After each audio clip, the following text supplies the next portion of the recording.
Hello दोस्तों, स्वागत है आपका एक नए क्लास में। जैसा कि कल हमने आपको याद कराया था मानव नेत्र, ठीक है। कुछ होमवर्क भी दिया था। होमवर्क क्या एक्चुअल में आपको करने को दिया था, उस पर चर्चा नहीं, आज मानव नेत्र पर चर्चा करेंगे, क्योंकि हमने आपसे वादा किया था कि ये हम आपको पूरा लिखा देंगे। तो आज बात हो रही है मानव नेत्र की।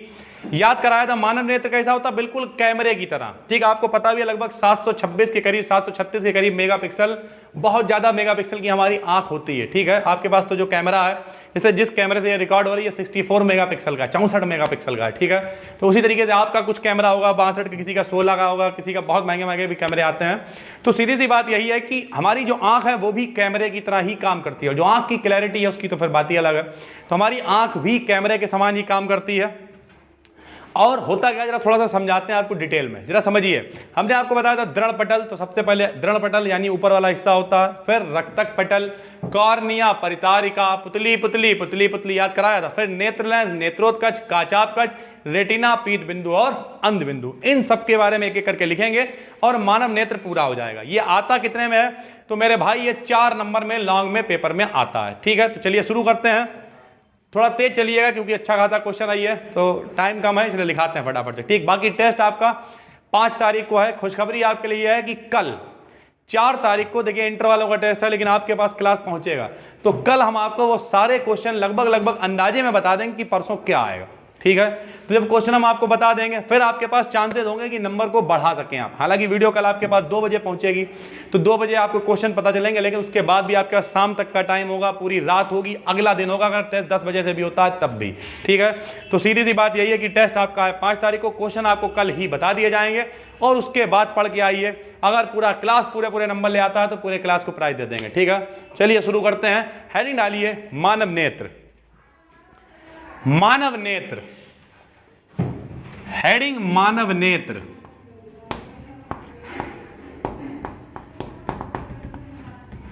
मानव नेत्र लिखो। मानव नेत्र एक फोटोग्राफिक, ऐसे फोटोग्राफिक, मानव नेत्र एक फोटोग्राफिक कैमरे के समान कार्य करता है। मानव नेत्र एक फोटोग्राफिक कैमरे के समान कार्य करता है। जैसे कैमरा होता है वैसे हमारी आंखें होती हैं। मानव नेत्र एक फोटोग्राफिक कैमरे के समान कार्य करता है। लिखिए, इसमें वस्तुओं के प्रतिबिंब मतलब छाया जो हमें दिखती है, इसमें वस्तुओं के प्रतिबिंब रेटिना पर, इसमें वस्तुओं के प्रतिबिंब रेटिना पर बनते हैं। इसमें वस्तुओं के प्रतिबिंब रेटिना पर बनते हैं। इसमें वस्तुओं के प्रतिबिंब रेटिना पर बनते हैं। इसमें वस्तुओं के प्रतिबिंब रेटिना पर बनते हैं। लिखिए, इसके निम्न भाग होते हैं। तो जैसे विकल्प में आपसे पूछा जा सकता है परसों टेस्ट में, देखिए बता रहे हैं क्वेश्चन कि मानव नेत्र में वस्तुओं का प्रतिबिंब किस बिंदु पर बनता है, तो आप क्या कहोगे, रेटिना पर बनता है, ठीक है। लिखिए, इसके निम्न भाग होते हैं। इसके निम्न भाग होते हैं। नंबर 1 हेडिंग डालिए दृढ़ पटल। नंबर 1 हेडिंग दृढ़ पटल। नंबर 1 हेडिंग दृढ़ पटल। तो भैया आंख आपको एक्चुअल में ऐसी सामने से दिख रही है, लेकिन आंख अगर निकालोगे तो पूरी, लोग कहते हैं आंखें निकाल के गोटियां खेलेंगे। क्यों कहते हैं, क्योंकि आंख पूरी गोल होती है, और फिर आगे की तरफ ये जो लगा हुआ ये, इसी को कहते हैं दृढ़ पटल। लिखिए, मानव नेत्र एक गोले के समान, मानव नेत्र एक खोखले गोले के समान, मानव नेत्र एक खोखले गोले के समान, खोखले नहीं लिख पाया इसे, खोखले, मानव नेत्र एक खोखले गोले के समान होता है। मानव नेत्र एक खोखले गोले के समान होता है। लिखिए, जो कि बाहर से, ये देखिए, ये देखो, ये देखो, ये दिख रहा है ठोस और अपारदर्शी, आर पार नहीं दिखता इससे, अगर बंद कर लोगे तो नहीं दिखेगा। जिसमें आर पार दिखता है वो पारदर्शी, जिसमें नहीं दिखेगा वो अपारदर्शी। यानी इसमें जो है एक परत है ऊपर की तरफ अपारदर्शी, इसी को कहते हैं दृढ़ पटल, ठीक। ये जो बोल रहा है यार, ये क्या बोलते हैं तुम लोग इसे, यही दृढ़ पटल है, दिख रहा है ये। लिखिए, मानव नेत्र एक खोखले गोले के समान होता है। देखो यह बाहर से एक दृढ़, दृढ़ का मतलब मजबूत, यह बाहर से एक दृढ़ तथा अपारदर्शी परत, दृढ़ तथा अपारदर्शी परत, दृढ़ तथा अपारदर्शी परत, दृढ़ तथा अपारदर्शी परत से ढका होता है। दृढ़ तथा अपारदर्शी परत से ढका होता है, जिसे दृढ़ पटल कहते हैं। दृढ़ तथा अपारदर्शी परत से ढका होता है, जिसे दृढ़ पटल कहते हैं। जिसे दृढ़ पटल कहते हैं, जिसे दृढ़ पटल कहते हैं, जिसे दृढ़ पटल कहते हैं, जिसे दृढ़ पटल कहते हैं। ठीक है। नंबर 2 हेडिंग डालिए, बल्कि इसमें एक लाइन और बढ़ा लीजिए। ये करता क्या है? मान लिया कोई उंगली लेके आया, जैसे वो अपने आप बंद हो गया है, तो ये बाहर से होने वाले हमलों से हमें हमारी आंख को बचाता है। तो लिखिए, दृढ़ पटल कहते हैं। लिखिए, यह बाहरी आघातों से, आघात मतलब जो बाहरी हमले हैं, पता लगा कोई कीड़ा उड़ता हुआ और अचानक से घुस गया तो आंख अपने आप बंद हो जाती है। यह बाहरी आघातों से हमारी आंख की रक्षा करता है या हमारे नेत्र की रक्षा करता है। यह बाहरी आघातों से हमारे आंख की रक्षा करता है। यह बाहरी आघातों से हमारे आंख की रक्षा करता है। ठीक है। तो आपको याद करा, सबसे पहले दृढ़ पटल, दृढ़ पटल के बाद रक्तक पटल, दृढ़ पटल के बाद रक्तक पटल। अंदर की तरफ बढ़ते चले जाएंगे। सबसे पहले दृढ़ पटल, उसके पीछे रक्तक पटल, इस तरीके से पीछे बढ़ते चले जाएंगे। तो दृढ़ पटल, रक्तक पटल। लिखिए इसमें, देखो दृढ़ पटल के भीतरी पृष्ठ पर, यानी अंदर की तरफ, दृढ़ पटल के भीतरी पृष्ठ पर, दृढ़ पटल पर, दृढ़ पटल के भीतरी पृष्ठ पर, दृढ़ पटल के भीतरी पृष्ठ पर लगी काले रंग की झिल्ली, दृढ़ पटल के भीतरी पृष्ठ, पृष्ठ ऐसे, दृढ़ पटल के भीतरी पृष्ठ पर लगी काले रंग की झिल्ली, काले रंग की झिल्ली रक्तक पटल कहलाती है। काले रंग की झिल्ली रक्तक पटल कहलाती है। देखो, यह प्रकाश के आंतरिक परावर्तन, परावर्तन आपको पढ़ा चुके हैं, टकरा के वापस लौट जाना। आंतरिक का मतलब आंख के अंदर ही। तो यह प्रकाश के आंतरिक परावर्तन को रोकती है। यह प्रकाश के आंतरिक परावर्तन को रोकती है। यह प्रकाश के आंतरिक परावर्तन को रोकती है। यह प्रकाश के आंतरिक परावर्तन को रोकती है। दृढ़ पटल हो गया, रक्तक पटल हो गया। बोलो, दृढ़ पटल, रक्तक पटल। फिर कॉर्निया परितारिका। तो नंबर 3 हेडिंग डालेंगे आप, कॉर्निया। Number 3 heading cornea. इसमें लिखिए, देखो दृढ़ पटल के सामने का भाग, ये जो सामने ऐसे करके उभरा उभरा लग रहा है, यही कॉर्निया है। देखो दृढ़ पटल के सामने का भाग उभरा हुआ, दृढ़ पटल के सामने का भाग उभरा हुआ, दृढ़ पटल के, अरे सामने दिख रहा है ये जो ऐसे उभरा हुआ पूरा, यही कॉर्निया। यहीं से प्रकाश जाता है, जब भी किसी चीज को देखते हैं लाइट यहीं से जाती है। तो दृढ़ पटल के सामने का भाग उभरा हुआ तथा पारदर्शी होता है। दृढ़ पटल के सामने का भाग उभरा हुआ तथा पारदर्शी, जिसमें आर पार आराम से प्रकाश अंदर चला जाएगा, तथा पारदर्शी होता है। पारदर्शी नहीं लिख पाए ऐसे। दृढ़ पटल के सामने का भाग उभरा हुआ, उभरा हुआ ऐसे, उभरा हुआ तथा पारदर्शी होता है, तथा पारदर्शी होता है। लेकिन हमारी आंख में, हमारी आंख में प्रकाश इसी बिंदु से प्रवेश करता है। हमारी आंख में प्रकाश इसी बिंदु से प्रवेश करता है। हमारी आंख में प्रकाश इसी बिंदु से प्रवेश करता है। हमारी आंख में प्रकाश इसी बिंदु से प्रवेश करता है। ठीक है। नंबर 4, तड़पटल, रक्तक पटल, कॉर्निया, परितारिका, परितारिका,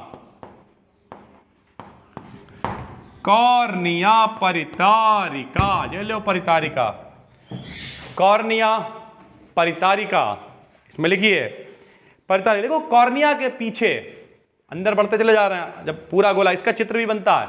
आप अगर हमें बताएंगे तो हम यहाँ बना देंगे, और वरना आपके पास किताब हो तो आप उससे भी बना सकते हैं। ठीक, जैसा तुम लोग बताओगे वैसा कर देंगे, हम कोई टेंशन नहीं है। कॉर्निया, परितारिका, परितारिका मिल गया। कॉर्निया के पीछे एक रंगीन, ये लिखा हुआ, कॉर्निया के पीछे एक रंगीन तथा अपारदर्शी झिल्ली होती है। कॉर्निया के पीछे एक रंगीन तथा अपारदर्शी झिल्ली होती है। कॉर्निया के पीछे रंगीन तथा अपारदर्शी झिल्ली होती है, जिसे परितारिका या इसी को आइरिस भी कहते हैं, जिसे परितारिका या आइरिस कहते हैं, जिसे परितारिका या आइरिस कहते हैं, जिसे परितारिका या आइरिस कहते हैं। फिर क्या आएगा तुम लोगों को पता होगा, बोलो पुतली या नेत्र तारा बोलते हैं उसी को। अगली हेडिंग शायद 5वीं होगी। अगली हेडिंग पुतली या नेत्र तारा।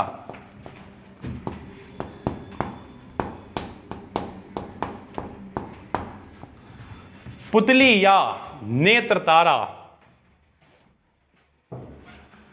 पुतली या नेत्र तारा, पुतली या नेत्र तारा, इसमें लिखिए। सारा खेल ही पुतली का होता है। बीचों बीच में यहां पे जो दिखता है आपको, लिखिए आइरिस के बीचों बीच में, आइरिस मतलब वही परितारिका, आइरिस के बीचों बीच में एक छिद्र होता है। बीचों बीच, ऐसे बीचों और बीच, बीचों बीच ना लिखो, खाली आइरिस के बीच में, तब भी चल जाएगा। आइरिस के बीच में एक छिद्र होता है। आइरिस के बीच में एक छिद्र होता है, जिसे पुतली या नेत्र तारा कहते हैं। आइरिस के बीच में एक छिद्र होता है, जिसे पुतली या नेत्र तारा कहते हैं। आइरिस के बीच में एक छिद्र होता है, जिसे पुतली या नेत्र तारा कहते हैं। देखो यह गोल तथा काली दिखाई देती है। यह गोल तथा काली दिखाई देती है। आइरिस के बीचों बीच में एक छिद्र होता है। आइरिस के बीचों बीच में एक छिद्र होता है, जिसे पुतली या नेत्र तारा कहते हैं।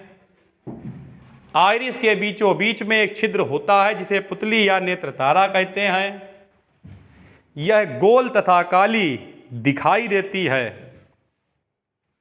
और उस दिन मयंक भाई पूछ रहे थे कि हमें अंधेरा अंधेरा क्यों लगता है, पुतली के कारण ही होता है। तुम सूरज की तरफ गए, सूरज की तरफ देखते रहे, पुतली अपने आप सिकुड़ जाएगी, उसके बाद अंधेरे में आए, पुतली फैलने में टाइम लगता है, एडजस्ट होने में थोड़ा सा, इसलिए आपको अंधेरा था। फिर थोड़ी देर बाद नॉर्मल हो जाती है कंडीशनें। इसलिए रोशनी से आप अंधेरे में जाते हैं तो आपको लगता है पता नहीं कैसा हो रहा है, ठीक है, या कम रोशनी में आता तो अंधेरा अंधेरा लगता है, पुतली की वजह से होता है। क्या लेगा, काली दिखाई देती है। देखो पुतली की यह विशेषता होती है, पढ़ा लो इसी पूरी लाइन। पुतली की यह विशेषता होती है, पुतली की यह विशेषता होती है कि यह तेज प्रकाश में छोटी। पुतली की यह विशेषता होती है कि यह तेज प्रकाश में छोटी, अपने आप छोटी हो जाएगी। पुतली की यह विशेषता होती है कि यह तेज प्रकाश में छोटी तथा कम प्रकाश में बड़ी हो जाती है, तथा कम प्रकाश में बड़ी हो जाती है। तेज प्रकाश में छोटी तथा कम प्रकाश में बड़ी हो जाती है। पुतली के बाद नेत्र लेंस, आपको कल ही याद करा दिया है। नंबर 6 हेडिंग डालिए नेत्र लेंस। लेंस का ही तो काम है, अगर हमें जैसा नहीं दिखाई देता तो हम ये चश्मा लगा के घूम रहे हैं, लेकिन आप लोगों की आंख में इनबिल्ट, सबकी आंखों में इनबिल्ट लेंस है, उन लेंसों के कारण ही तो दिखाई दे रहा है, उसी को नेत्र लेंस कहते हैं। आप नहीं मान लिया है तो ऐसे करके लगा लिए, या तुमने देखा होगा आर्टिफिशियल लेंस आते हैं आंखों में ही लग जाते हैं वो, ठीक है। तो वैसे भी लेंस का काम ही क्या है, दिखाएगा लेंस आपको, ठीक। तो आंखों वाले खराब हो गए थे, चश्मा लगा लो। फिलहाल नेत्र लेंस लिखिए, लिखिए आइरिस के ठीक पीछे, अगला उसके पीछे चलना है, पुतली के पीछे, आइरिस के ठीक पीछे, आइरिस के ठीक पीछे, आइरिस के ठीक पीछे पारदर्शी ऊतक का बना, पारदर्शी ऊतक का बना एक द्वि उत्तल लेंस होता है। पारदर्शी ऊतक का बना एक द्वि उत्तल लेंस होता है।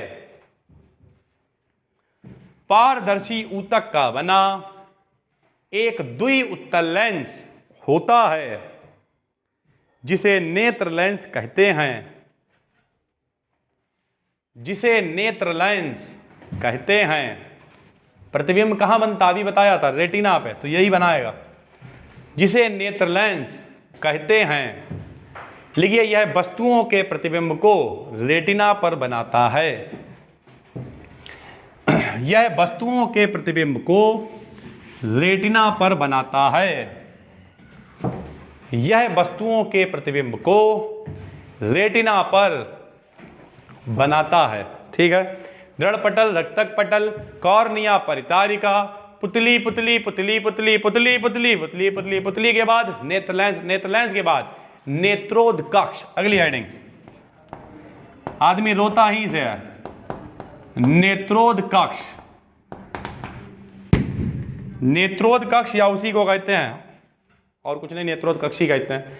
तो जितना भी आंसू वाला आइटम है सब यहीं से निकलता है। लिखिए नेत्रोद कक्ष। लिखिए कॉर्निया और लेंस के बीच, कॉर्निया ऊपर लिख चुके हैं, कॉर्निया, कॉर्निया और नेत्र लेंस या लेंस के बीच, कॉर्निया और लेंस के बीच के भाग को नेत्रोद कहते हैं। कक्ष नहीं, खाली नेत्रोद। कॉर्निया और लेंस के बीच के भाग को नेत्रोद कहते हैं। कॉर्निया और लेंस के बीच के भाग को नेत्रोद कहते हैं। कॉर्निया और लेंस के बीच के भाग को नेत्रोद कहते हैं। अब देखा होगा इसमें आंसू निकलते हैं, नमकीन नमकीन। लिखिए इसमें एक नमकीन, आंसू पी के देखे होंगे तो पता होगा नमकीन। इसमें एक नमकीन पारदर्शी, इसमें एक नमकीन पारदर्शी द्रव्य भरा होता है। इसमें एक नमकीन पारदर्शी द्रव्य भरा होता है। आंख के बारे में पढ़ रहे हैं हम लोग। इसमें एक नमकीन पारदर्शी द्रव्य भरा होता है। नमकीन पारदर्शी द्रव्य भरा होता है। अगला नंबर, काचाभ कक्ष। काचाभ कक्ष, चले रहो फटाफट। काचाभ कक्ष, लेकिन नेत्र लेंस और रेटिना के बीच, नेत्र लेंस और रेटिना के बीच, नेत्र लेंस और रेटिना के बीच के भाग को काचाभ कक्ष कहते हैं। नेत्र लेंस और रेटिना के बीच के भाग को, नेत्र लेंस और रेटिना के बीच के भाग को, नेत्र लेंस और रेटिना के बीच के भाग को काचाभ कक्ष कहते हैं। नेत्र लेंस और रेटिना के बीच के भाग को काचाभ कक्ष कहते हैं। लिखिए तथा इसमें भरे हुए द्रव को काचाभ द्रव कहते हैं। तथा इसमें भरे हुए द्रव को काचाभ द्रव कहते हैं। तथा इसमें भरे हुए द्रव को काचाभ द्रव कहते हैं। ठीक है भाई। अगली हेडिंग रेटिना। रेटिना, रेटिना के बाद पीत बिंदु, फिर अंध बिंदु, फिर काम कैसे करता है, क्रियाविधि, बस खत्म। उसके बाद कुछ दोष आएंगे। तो रेटिना, इसमें लिखिए देखो रक्तक पटल के पीछे, बल्कि पीछे न नीचे, रक्तक पटल के नीचे, रक्तक पटल के नीचे, रक्तक पटल के नीचे तथा नेत्र के सबसे भीतर, रक्तक पटल के नीचे तथा नेत्र के सबसे भीतर एक पारदर्शी झिल्ली तथा नेत्र के सबसे भीतर एक पारदर्शी झिल्ली, एक पारदर्शी झिल्ली होती है, एक पारदर्शी झिल्ली होती है, लिखो, जिसे रेटिना या दृष्टि पटल इसी को कहते हैं, जिसे रेटिना, अब पता परसों टेस्ट है, हम रेटिना नहीं देंगे, ऐसे पूछेंगे दृष्टि पटल से आप क्या समझते हैं। जरूरी नहीं पूरा चैप्टर ये पूरा मतलब आए नेत्र लिखने के लिए, कभी कभी अलग से पूछ लेता रेटिना क्या होता है, पीत बिंदु क्या होता है, अंध बिंदु क्या होता है, इस तरीके से पूछ लिया जाता है। ठीक है, क्या लिखा, जिसे रेटिना या दृष्टि पटल कहते हैं, जिसे रेटिना या दृष्टि पटल कहते हैं। ठीक है, किसी वस्तु का प्रतिबिंब सदैव रेटिना पर, किसी वस्तु का प्रतिबिंब सदैव रेटिना पर उल्टा बनता है। उल्टा बनता मतलब कुत्ते को देख रहे, दुनिया मतलब जो भी देख रहे सब उल्टा बन रहा है, लेकिन हमारी जो मस्तिष्क है उसकी सहायता से हम उस वस्तु को सीधा देख पाते हैं। ठीक है, क्या लिखा आपने, किसी वस्तु का प्रतिबिंब रेटिना पर सदैव उल्टा बनता है, सदैव उल्टा बनता है।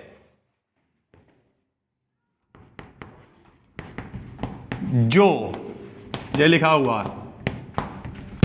दृष्टि तंत्रिकाओं के द्वारा हमारे मस्तिष्क से जुड़ी होती हैं, ये जो दृष्टि तंत्रिकाओं के द्वारा हमें सीधा दिखाई देता है। जैसे आप हमें देख रहे हैं, हम आपको सीधे दिख रहे होंगे, सोचो अगर कहीं उल्टे दिख रहे होते, टांगे ऊपर खोपड़ी नीचे, कैसा लगते हैं। तो रेटिना अगर दृष्टि तंत्रिकाएं ना हो तो आदमी को दुनिया फिर कैसी दिखेगी, उल्टी।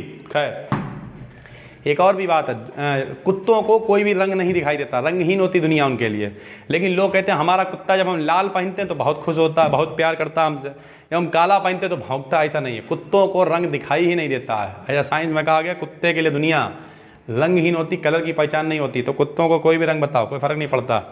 खैर, क्या लिखा, दृष्टि तंत्रिकाओं के द्वारा सीधा दिखाई देता है। हेडिंग डालिए पीत बिंदु, चलते रहिए फटाफट। हेडिंग पीत बिंदु, याद आपको कल करा ही दिया था, लिखवाने का टर्न है, अंदाजुन लिखवा रहे हैं। पीत बिंदु,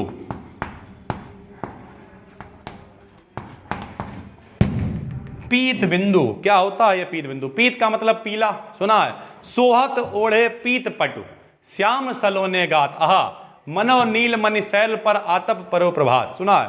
तो पीत का मतलब क्या होता है? पीला, जहां पे प्रकाश सबसे ज्यादा दिखाई देगा, प्रतिबिंब बिल्कुल साफ दिखाई देगा, बिल्कुल सब कुछ चमकदार होगा, उसे कहेंगे पीत बिंदु। लिखिए, लेकिन रेटिना के बीचों बीच एक पीला बिंदु होता है। रेटिना के बीचों बीच एक पीला बिंदु होता है। रेटिना के बीचों बीच एक पीला बिंदु होता है। रेटिना के बीचों बीच एक पीला बिंदु होता है। रेटिना के बीचों बीच एक पीला बिंदु होता है। रेटिना के बीचों बीच एक पीला बिंदु होता है, जिस पर प्रतिबिंब सबसे अधिक स्पष्ट दिखाई देता है। बिल्कुल साफ साफ, बिल्कुल वस्तु का प्रतिबिंब बनना, बिल्कुल झमाझम, बिल्कुल क्लियरिटी के साथ। अब आज जिनकी रेटिना गड़बड़ हो जाती है, फिर उन्हें चश्मा लगाना पड़ता है। जिस पर प्रतिबिंब सबसे साफ दिखाई देता है, प्रतिबिंब ऐसे, जिस पर प्रतिबिंब सबसे साफ दिखाई देता है, जिस पर प्रतिबिंब सबसे साफ दिखाई देता है, जिस पर प्रतिबिंब सबसे साफ दिखाई देता है, जिस पर प्रतिबिंब सबसे साफ दिखाई देता है, जिस पर प्रतिबिंब सबसे साफ दिखाई देता है, जिस पर प्रतिबिंब सबसे साफ दिखाई देता है, लिखिए, इसे पीत बिंदु कहते हैं। इसे पीत बिंदु कहते हैं। हेडिंग डालिए अंध बिंदु।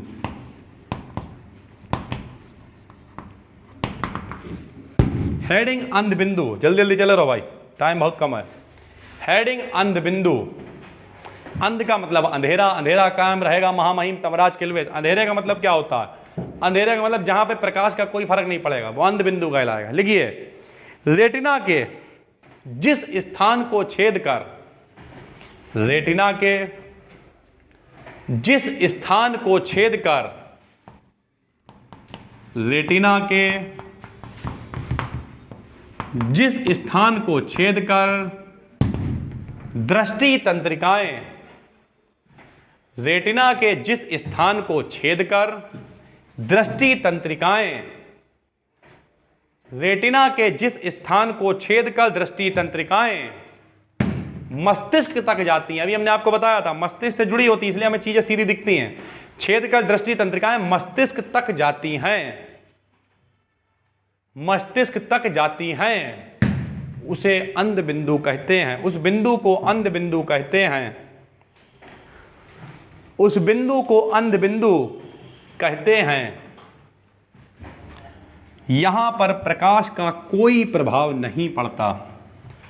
उस बिंदु को अंध बिंदु कहते हैं, यहां पर प्रकाश का कोई प्रभाव नहीं पड़ता।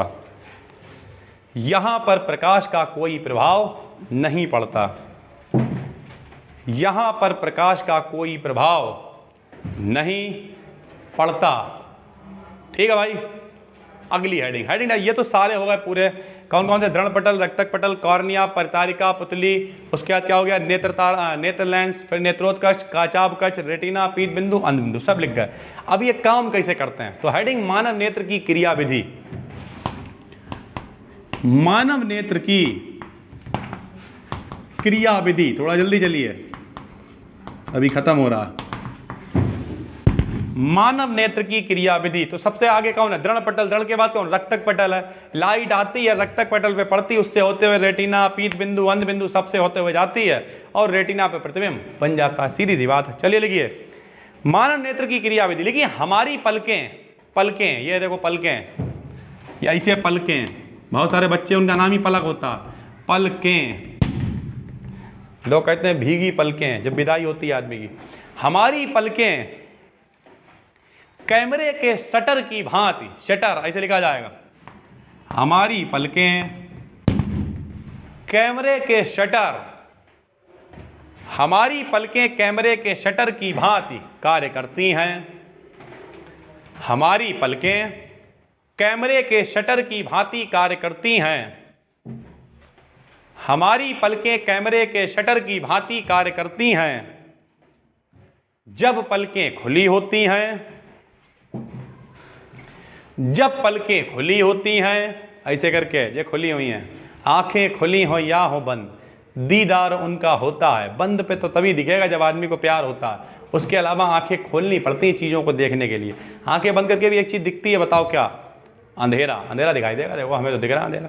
तो लिखिए, जब पलकें खुली होती हैं, लिखिए, तब वस्तु से आने वाला प्रकाश, जब पलकें खुली होती हैं तब वस्तु से आने वाला प्रकाश,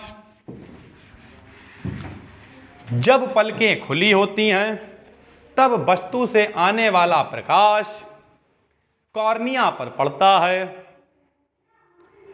कॉर्निया पर पड़ता है,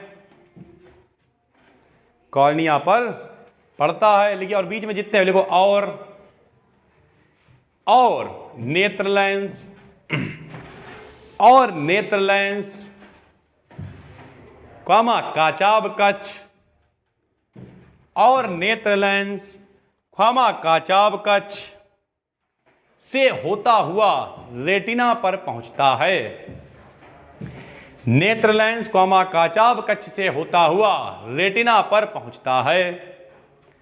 नेत्र लेंस, कॉमा काचाभ कच से होता हुआ रेटिना पर पहुंचता है। देखिए, जहां पर हमें वस्तु का प्रतिबिंब दिखाई देता है, जहां पर हमें वस्तु का, बल्कि लिखना उल्टा प्रतिबिंब दिखाई देता है, जहां पर हमें वस्तु का उल्टा प्रतिबिंब दिखाई देता है, जहां पर हमें वस्तु का उल्टा रेटिना पे उल्टा प्रतिबिंब बनता है, बस दृष्टि तंत्रिकाओं के द्वारा। मस्तिष्क दिमाग ना हो तो दिखेगा ही नहीं, फिर उल्टा सीधा दिखेगा। तो क्या लिखा? उल्टा प्रतिबिंब दिखाई देता है। लिखिए तथा दृष्टि तंत्रिकाओं के द्वारा, तथा दृष्टि तंत्रिकाओं के द्वारा, दृष्टि तंत्रिकाओं के द्वारा, दृष्टि तंत्रिकाओं के द्वारा हम इसका ज्ञान सीधे रूप में कर लेते हैं। दृष्टि तंत्रिकाओं के द्वारा हम इसका ज्ञान सीधे रूप में कर लेते हैं। दृष्टि तंत्रिकाओं के द्वारा हम इसका ज्ञान सीधे रूप में कर लेते हैं। हम इसका ज्ञान सीधे रूप में कर लेते हैं। ठीक है, ये आपका मानव नेत्र पूरा हो गया। अगर आपका 4 नंबर में पूछा जाए लॉन्ग में, मानव नेत्र क्या है, सबसे पहले नेत्र, उसके प्रकार और उसकी क्रियाविधि। ठीक है, अब यहां के बाद अगली हेडिंग, ये अलग है, इससे कोई मतलब नहीं। हेडिंग डालिए नेत्र की समंजन क्षमता और इस पे लिखो मोस्ट वांटेड, परसों आएगा पेपर में। नेत्र की समंजन क्षमता परसों टेस्ट में जरूर आएगी, मोस्ट इंपॉर्टेंट, मोस्ट वांटेड ऐसे आएगा। नेत्र की समंजन क्षमता से आप क्या समझते हैं? तो क्या समझते हैं?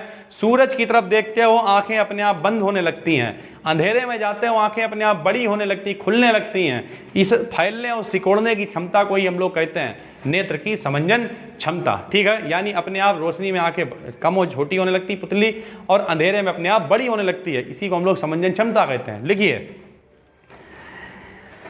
लिखिए नेत्र द्वारा, नेत्र द्वारा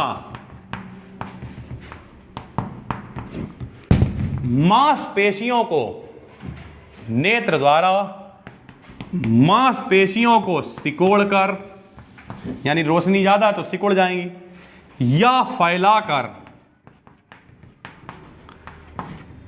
नेत्र द्वारा मांसपेशियों को सिकोड़कर या फैलाकर, सिकोड़कर या फैलाकर, फैलाकर, फिर लिखिए कॉमा, फोकस दूरी को कम करके, फोकस दूरी को कम करके, जब आंखें सिकुड़ेंगी तो फोकस दूरी कम हो जाएगी भैया लेंस की, आंखें बड़ी होंगी तो फोकस दूरी बढ़ जाएगी। तो फोकस दूरी को कम करके, फोकस दूरी को कम करके या बढ़ाकर, फोकस दूरी को कम करके या बढ़ाकर, फोकस दूरी को कम करके या बढ़ाकर वस्तुओं के स्पष्ट प्रतिबिंब बनाने की क्षमता, फोकस दूरी को कम करके या बढ़ाकर वस्तुओं के स्पष्ट प्रतिबिंब बनाने की क्षमता, वस्तुओं के स्पष्ट प्रतिबिंब बनाने की क्षमता, वस्तुओं के स्पष्ट प्रतिबिंब बनाने की क्षमता को नेत्र की समंजन क्षमता कहते हैं, को नेत्र की समंजन क्षमता कहते हैं, को नेत्र की समंजन क्षमता कहते हैं, और हम आपके दिल में रहते हैं। नेत्र की समंजन क्षमता, हेडिंग डालिए नेत्र का निकट बिंदु। जल्दी चलो भाई, टाइम हो गया। नेत्र का निकट बिंदु। अब ये निकट बिंदु क्या है? कोई किताब है, मान लिया यहां से देखी दिख रहा, यहां देखी दिख रहा, यहां देखी दिख रहा, यहां देखी दिख रहा, यहां देखी नहीं दिख रहा। इसका मतलब क्या? वो निकटतम बिंदु जहां तक साफ साफ दिखाई देता है उसे हम लोग कहते हैं निकट बिंदु। 25 सेंटीमीटर तक आदमी को साफ साफ दिखाई देता है। इसलिए जो आपकी ये लिखने और बैठने वाली सीट होती है, देखा होगा कभी स्कूल में बैठे हुए या यहाँ भी कहाँ भी, तो बैठने वाली और लिखने वाली सीट के बीच में 25 सेंटीमीटर का गैप करके रखा जाता है। क्यों? ऊंचाई में दोनों में 25 सेंटीमीटर का फर्क होता है। क्यों? क्योंकि 25 सेंटीमीटर आपकी आंख की जो है वो न्यूनतम, उसके पास में आप आएंगे तो दिखाई नहीं देगा, आंखों पे फर्क पड़ेगा। ठीक है, तो नेत्र का निकट बिंदु लिखिए वह निकटतम बिंदु, यानी वो पड़ोस से पड़ोस वाला, वह निकटतम बिंदु, वह निकटतम बिंदु जिसे नेत्र, वह निकटतम बिंदु जिसे नेत्र अपनी अधिकतम समंजन क्षमता लगाकर, अपनी अधिकतम समंजन, अभी पीछे लिखा है समंजन क्षमता का मतलब सिकुड़ जाए पूरा, कतई आदमी ऐसे घुस के देख ले तब भी ना दिखे। अधिकतम समंजन क्षमता लगाकर स्पष्ट देख सकता है, जहां तक स्पष्ट दिखेगा वहां तक निकट बिंदु होगा। स्पष्ट देख सकता है वह निकटतम बिंदु जिसे नेत्र अपनी अधिकतम समंजन क्षमता लगाकर स्पष्ट देख सकता है, वह निकटतम बिंदु, यानी वो पड़ोस से पड़ोस वाला बिंदु जिसमें अंधाधुंध कतई पूरी ताकत लगा दी तो वहां तक साफ दिख रहा है, तो उसी को कहेंगे। आप भी ट्राई करिएगा, किताब लेना ऐसे करके देखना कितनी दूर तक तुम्हें साफ साफ दिख रहा है, इसे चेक कर सकते हो कि यहाँ तक दिख रहा है, यहाँ तक दिख रहा है, कहाँ तक पढ़ने में आ रहा है। ज़्यादा पड़ोस में लाने की कोशिश करोगे सिर में दर्द होने लगेगा। ठीक है, फिलहाल क्या लिखा, वह निकटतम बिंदु जिसे नेत्र अपनी अधिकतम समंजन क्षमता लगाकर स्पष्ट देख सकता है, स्पष्ट देख सकता है, नेत्र का निकट बिंदु कहलाता है, नेत्र का निकट बिंदु कहलाता है, नेत्र का निकट बिंदु कहलाता है। देखो स्वस्थ आंख के लिए यह 25 सेंटीमीटर होता है। मोस्ट इंपॉर्टेंट क्वेश्चन विकल्प में पूछा जाएगा, स्वस्थ आंख के लिए निकटतम बिंदु कितना होता है, पता होना चाहिए, 25 सेंटीमीटर। स्वस्थ आंख के लिए अधिकतम बिंदु कितना होता है, अनंत। छत पे खड़े हो जाना, देखना अगर आंखें सही है, बहुत दूर तक का, अनंत तक का दिख जाएगा। तो दूर बिंदु अनंत, पता ही नहीं, जिसका अंत नहीं वहां तक देख लोगे, बहुत दूर दूर तक के पेड़ दिखाई देते हैं, तो नहीं नापा जा सकता, अनंत है। पास वाला बिंदु 25 सेंटीमीटर। ठीक, स्वस्थ आंख के लिए निकटतम बिंदु 25 सेंटीमीटर होता है। हेडिंग डालिए, नेत्र का दूर बिंदु। अच्छा 1 मिनट रुक जाओ, 1 मिनट रुक जाओ, एक लाइन रहेगा ये, क्या लिखा, 25 सेंटीमीटर होता है। लिखिए, तथा इस दूरी को 25, स्वस्थ आंख के लिए निकट बिंदु 25 सेंटीमीटर होता है, तथा इस दूरी को, तथा इस दूरी को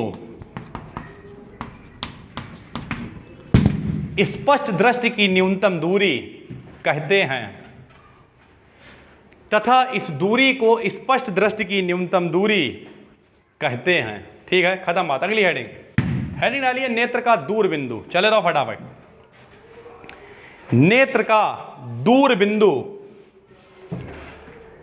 लिखिए वह अधिकतम बिंदु, दूर से दूर वाला, वह अधिकतम बिंदु, जितना दूर, छत पे खड़े होना देखना बहुत दूर तक का दिखाई देगा, तो वह अधिकतम बिंदु जिसे नेत्र, वह अधिकतम बिंदु जिसे नेत्र, वह अधिकतम बिंदु जिसे नेत्र बिना समंजन क्षमता लगाए, मतलब नॉर्मली खड़े हुए हैं, कोई ताकत ना लगाना पड़े, जितना दूर तक का दिख जाए, तो बहुत दूर का दिखता है।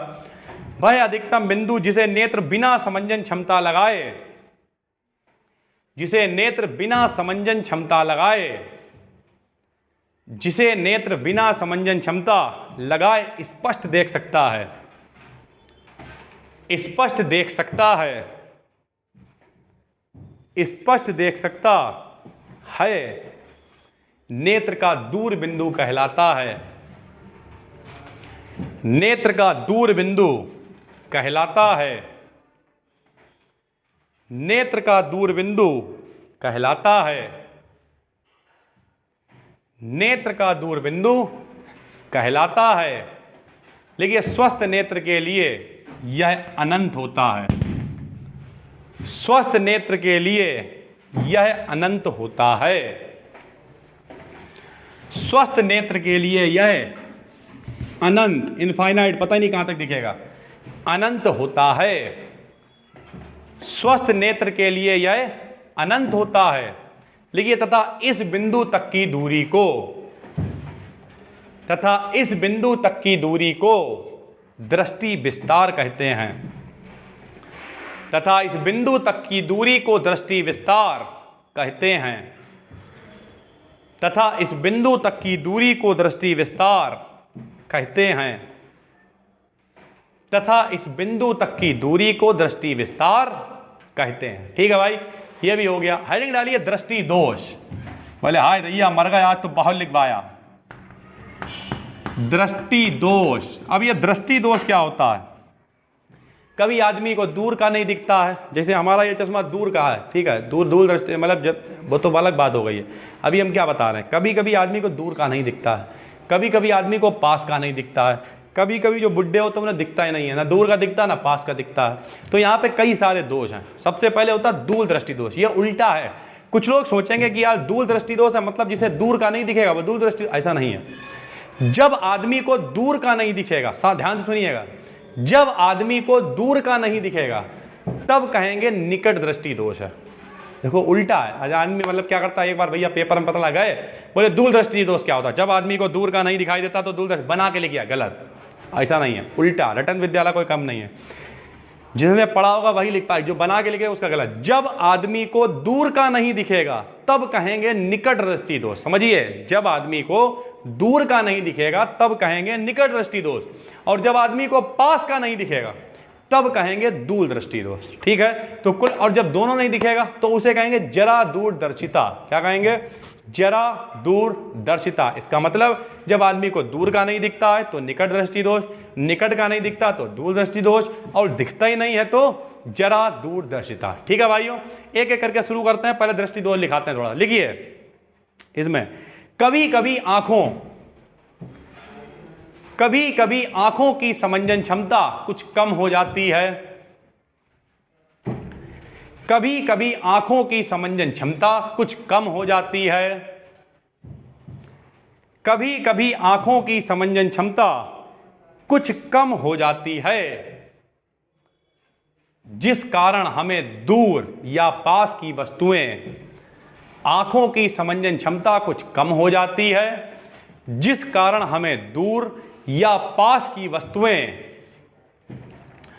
जिस कारण हमें दूर या पास की वस्तुएं स्पष्ट नहीं दिखाई देती, जिस कारण हमें दूर या पास की वस्तुएं स्पष्ट नहीं दिखाई देती, जिस कारण हमें दूर या पास की वस्तुएं स्पष्ट दिखाई नहीं देती। कभी दूर का नहीं दिखेगा, बताना कमेंट करके कितने लोग हैं जिन्हें दिखता नहीं, चश्मा लगा के आते हैं। ठीक है, चश्मे वाले कितने लोग हैं बताना अगर कोई हो तो जिस कारण हमें दूर या पास की वस्तुएं स्पष्ट दिखाई नहीं देती। लोगों, नेत्र के दोष को दृष्टि दोष कहते हैं। नेत्र के इस दोष को दृष्टि दोष कहते हैं। नेत्र के इस दोष को दृष्टि दोष कहते हैं। लेकिन हमारी आंख में निम्न दोष पाए जाते हैं। हमारी आंख में निम्न दोष पाए जाते हैं। हमारी आंख में निम्न दोष पाए जाते हैं। नंबर 1 हेडिंग डालिए, निकट दृष्टि दोष। चले लो फटाफट। नंबर 1 हेडिंग, निकट दृष्टि दोष। क्या होता है? जब आदमी को दूर का नहीं दिखता है तब हम लोग कहते हैं निकट दृष्टि दोष। ठीक है, लिखिए, जब किसी मनुष्य को पास की वस्तु तो साफ दिखाई देती है परंतु दूर की नहीं। उल्टा है, निकट है तो दूर की नहीं दिखेगी। जब किसी मनुष्य को, बोले आज मार डाला इन्हें लिखवा के, लिख ले यार, चैप्टर अभी खत्म हो रहा। जब किसी मनुष्य को पास की वस्तुएं स्पष्ट दिखाई देती हैं परंतु दूर की नहीं। जब किसी मनुष्य को पास की वस्तुएं स्पष्ट दिखाई देती हैं परंतु दूर की नहीं, तब इस दोष को निकट दृष्टि दोष कहते हैं। तब इस दोष को निकट दृष्टि दोष कहते हैं। जब किसी मनुष्य को, अगर मान लिया आपको लगे छूट रहा है कुछ तो आराम से वहीं पे रोक ली वीडियो, फिर लिखने लगे। जब किसी मनुष्य को पास की वस्तुएं स्पष्ट दिखाई देती हैं परंतु दूर की नहीं, मतलब दूर का नहीं दिखता है परंतु दूर की नहीं, तब इस दोष को निकट दृष्टि दोष कहते हैं। तब इस दोष को निकट दृष्टि दोष कहते हैं। तब इस दोष को निकट दृष्टि दोष कहते हैं। हेडिंग, निकट दृष्टि दोष के कारण।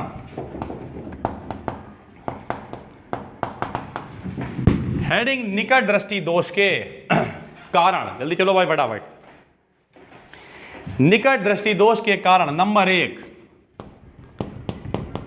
लेंस और रेटिना। नंबर 1, लेंस और रेटिना के बीच की दूरी का बढ़ जाना।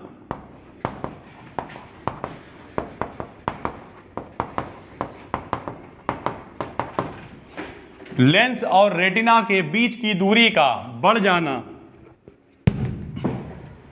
नंबर 2, नेत्र लेंस के पृष्ठों की वक्रता का बढ़ जाना, यानी बड़ा हो जाना का बढ़ जाना। ये लो, नेत्र लेंस के पृष्ठों की, यानी जो हमारा लेंस है आंख का, जब वो फैल जाता है, थोड़ा सा बड़ा हो जाता है, तब हम लोग कहते हैं हमें निकट दृष्टि दोष हो गया, यानी दूर की चीजें नहीं दिखाई देती। जो हमें भी यही वाला दोष है, इसी का चंद्र दूर का नहीं दिखता हमें, ठीक है। तो नेत्र लेंस के पृष्ठों की वक्रता का बढ़ जाना, ठीक। हेडिंग डालिए निवारण। क्या करोगे भैया अगर हो जाए तो? हेडिंग निवारण, चश्मा लगाओ।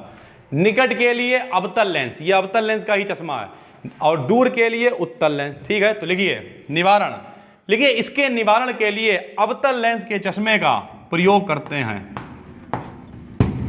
इसके निवारण के लिए अवतल लेंस के चश्मे का प्रयोग करते हैं। इसके निवारण के लिए अवतल लेंस के चश्मे का प्रयोग करते हैं। नंबर 2 हेडिंग डालिए दूर दृष्टि दोष, फटाफट। दूर दृष्टि दोष, इसमें क्या होगा? आदमी को पास का नहीं दिखेगा। लिखिए दूर दृष्टि दोष। दूर दृष्टि दोष लिखिए जब किसी मनुष्य को दूर की वस्तुएं स्पष्ट दिखाई देती हैं परंतु पास की नहीं। जब किसी मनुष्य को दूर की वस्तुएं स्पष्ट दिखाई देती हैं परंतु पास की नहीं, कि उल्टा है भाई, दूर दृष्टि दोष है, पास का नहीं दिखेगा। जब किसी मनुष्य को दूर की वस्तुएं स्पष्ट दिखाई देती हैं परंतु पास की नहीं।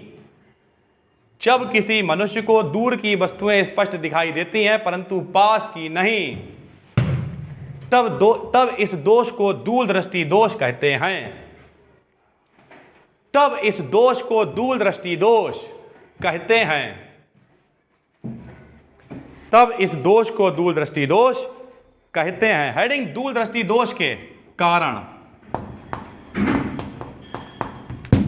दूर दृष्टि दोष के कारण, क्या कारण है? बहुत सरल है भैया। निकट वाले में क्या हुआ था? दूरी का बढ़ जाना। इसमें लिखेंगे दूरी का कम हो जाना। यहां भी लिख देंगे कम हो जाना। बिल्कुल आसान है, जरा इधर देखिए। लेंस और रेटिना के बीच की दूरी का कम हो जाना, नेत्र लेंस के पृष्ठों की वक्रता का कम हो जाना। उसमें हमने कहा था बढ़ जाना, इसमें कहेंगे कम हो जाना। लिखिए दूर दृष्टि दोष के कारण, तो कारण लिखिए लेंस और रेटिना के बीच की दूरी का कम हो जाना। बिल्कुल वैसे ही लाइन देखो लिखी हुई है, उसमें लिखा था बढ़ जाना, इसमें उसका उल्टा कर दिया, कम हो जाना। ठीक है, बढ़ाओ, लिखिए फटाफट। दूर दृष्टि दोष के कारण लेंस और रेटिना के बीच की दूरी का कम हो जाना। चाहना तो यहां पे वीडियो रोक लेना और लिख लेना, जल्दी करो फटाफट, टाइम बहुत हो रहा है। कम हो जाना, हेडिंग निवारण। उसके लिए अवतल लेंस का चश्मा लगाते थे, इसके लिए उत्तल लेंस का लगाएंगे। निवारण डाल के लिखिए इसके निवारण के लिए, इसके निवारण के लिए, इसके निवारण के लिए उत्तल लेंस के चश्मे का प्रयोग करते हैं। इसके निवारण के लिए उत्तल लेंस के चश्मे का प्रयोग करते हैं। हेडिंग जरा दूरदर्शिता, लास्ट हेडिंग है भाई, बल्कि इसके आगे एक हेडिंग छोटी सी और लिखाएंगे स्टार बना के, बस खत्म। हेडिंग जरा दूरदर्शिता, आपकी दिखेगा ही नहीं, ना दूर का दिखे ना पास का दिखे, आदमी अंधा हो जाए। जरा दूरदर्शिता लिखिए जब मनुष्य को दूर और पास दोनों वस्तुएं नहीं दिखाई देती। जब मनुष्य को दूर और पास स्थित दोनों वस्तुएं स्पष्ट नहीं दिखाई देती। जब मनुष्य को दूर और पास स्थित दोनों वस्तुएं स्पष्ट नहीं दिखाई देती। जब मनुष्य को दूर और पास स्थित दोनों वस्तुएं स्पष्ट नहीं दिखाई देती, तब इस दोष को जरा दूरदर्शिता कहते हैं। जल्दी, तब इस दोष को जरा दूरदर्शिता कहते हैं। तो भैया जाहिर सी बात, ना दूर का दिख रहा है ना पास का दिख रहा है, तो डबल लेंस लगाना पड़ता है। जैसे बुढ़े लोगों का लेंस होता है उसमें नीचे ऐसा करके बना होता है लेंस, यहाँ भी होता है, यहाँ बूढ़े लोगों का चश्मा देखना, तो डबल लेंस लगाना पड़ता है।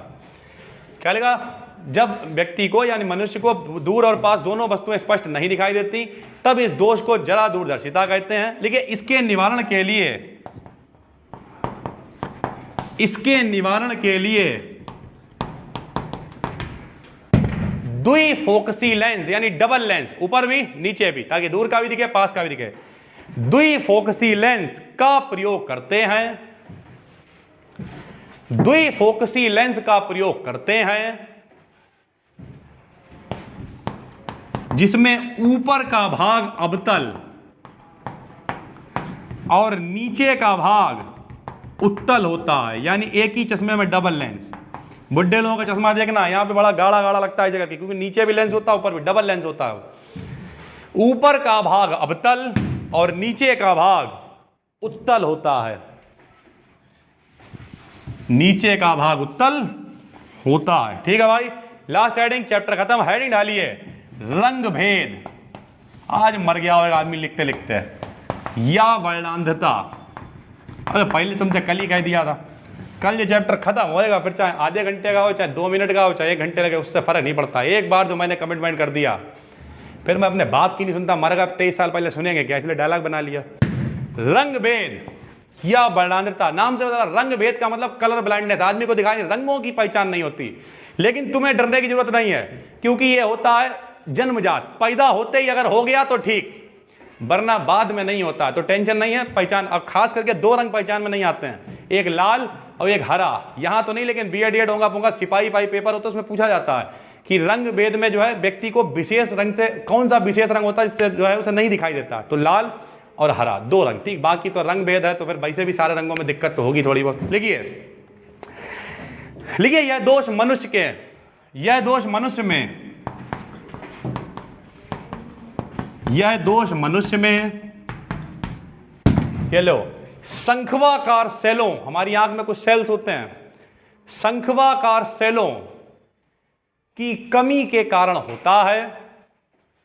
शंखवाकार सेलों की कमी के कारण होता है। इलाज कुछ नहीं है, अगर नहीं है तो बीन बजाओ, फिर भूल जाओ। फिर सावन के अंधे को हरा हरा दिखता है, जो आदमी सावन में अंधा होता है उसे हरा ही हरा दिखता है, फिर आदमी को हरा नहीं दिखता।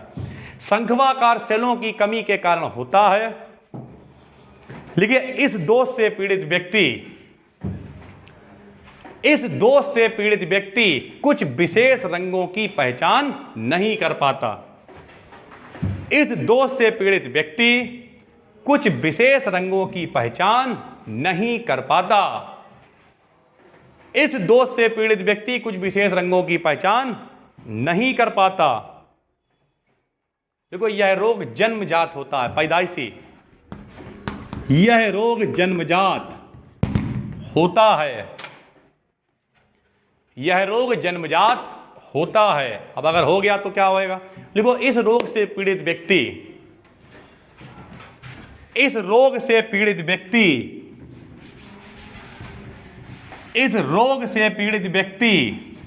ड्राइवर नहीं बन सकते। भैया क्यों नहीं बनोगे? तुम्हें ट्रैफिक सिग्नल नहीं दिखाई देगा, ड्राइवर क्या बनो? गाड़ी पतला हरा है लेके घुसेड़ दी जाके, तो पहले हमें तो दिखाई नहीं दे रहा, तो ड्राइवर क्वामा डिजाइनर भी नहीं बन सकते हो। किसी ने कही मेरी पैंट जो है यहाँ से हरा कट लगा होना चाहिए, हरा कलर ही नहीं पहचान मेरा, कैसे बनोगे? तो कुल मिला के ड्राइवर, डिजाइनर, पेंटर ये सब नहीं बन सकते हैं। इस रोग से पीड़ित व्यक्ति driver comma designer comma painter आदि नहीं बन सकते। ड्राइवर, डिजाइनर, पेंटर आदि नहीं बन सकते। ड्राइवर, डिजाइनर, पेंटर आदि नहीं बन सकते। ठीक है दोस्तों, ये चैप्टर पूरा खत्म हो गया फाइनली। काफी मेहनत लगी लेकिन खत्म हो गया। बजाओ तालियां। हालांकि थोड़ी नेट की समस्या की वजह से हो सकता है ये वीडियो आपको देखने में दिक्कत हो, लेकिन परसों टेस्ट है। टेस्ट की पूरे जितने भी क्वेश्चन है, कल वाली वीडियो बहुत बड़ी नहीं बनाएंगे, केवल आपको बता देंगे कौन से, जो इंग्लिश का थोड़ा सा बताया था वो बता देंगे, उनके आंसर और क्वेश्चन बता देंगे कौन कौन से क्वेश्चन आपको करने हैं। बस कल की वीडियो बड़ी नहीं होगी, तो अगर आज पूरी नेट की वजह से मत देख पाना तो आधी कल लिख लेना, कोई दिक्कत नहीं है। परसों आपका टेस्ट है, फिर मिलेंगे कल क्लास में और उसके बाद परसों टेस्ट के साथ, जब घड़ी इशारा करेगी सेम टाइम शाम को 2 बजे। फैलाते हैं फिर से राग, इंतजार कीजिए, वापस आ रहे हैं। तब तक के लिए जय हिंद, जय भारत।